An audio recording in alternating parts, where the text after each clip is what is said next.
Are you as excited about the markets as everybody else seems to be? Well, I think the expectations in the market right now are incredibly high, right? Yeah. Everyone thinks that this is going to be the most pro-business, pro-growth, somewhat disinflationary environment. But can't that be self-fulfilling if everybody believes it, that they're more likely to invest? Well, I think that's the question is, are the expectations so high that they're not going to be met, right? You talk about a $500 billion deal of, claims of $500 billion of AI investment. Like, is that going to happen? Like, probably not, right?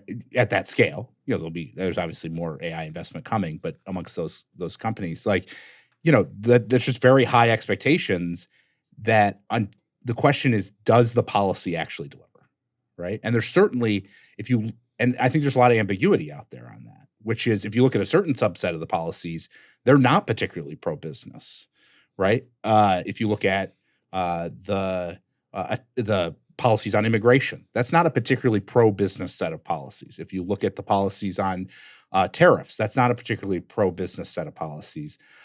So the question is really where is it actually going to play out? So far, like we don't know.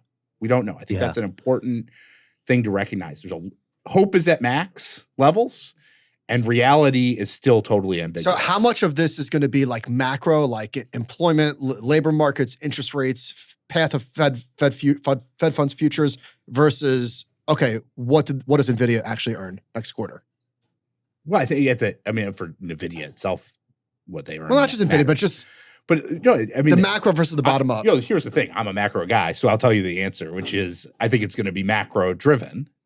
Right. But the thing that are the macro drivers, like presidential policy and even congressional policy, isn't that influential on the macro drivers. Right. In general, it's just not that influential. All the other things that drive the underlying But it could be inflationary or disinflationary for sure. On the margin, it could be inflationary and disinflationary. So that's the question are they actually going to deliver? Are tariffs going to 60% on China or not? Yeah. Right. Right. Or is it just rhetoric? Well, if Those you are knew two totally different paths. If you knew what he was actually going to do over the next 12 months, do you think you'd be able to like nail the trade? Yeah. Yeah. You would know how to express it? Yeah. If you have, let's say tariffs are at 60%, there are winners, there are losers. Right now, those two are priced basically to be the same, right? There's no differentiation in the market between tariff winners and losers in terms of earnings expectations and all that. I guess tariffs, yeah, probably. So that's a good example where, you could, if you knew that tariffs were going to be 60% and versus zero, those are two totally different outcomes.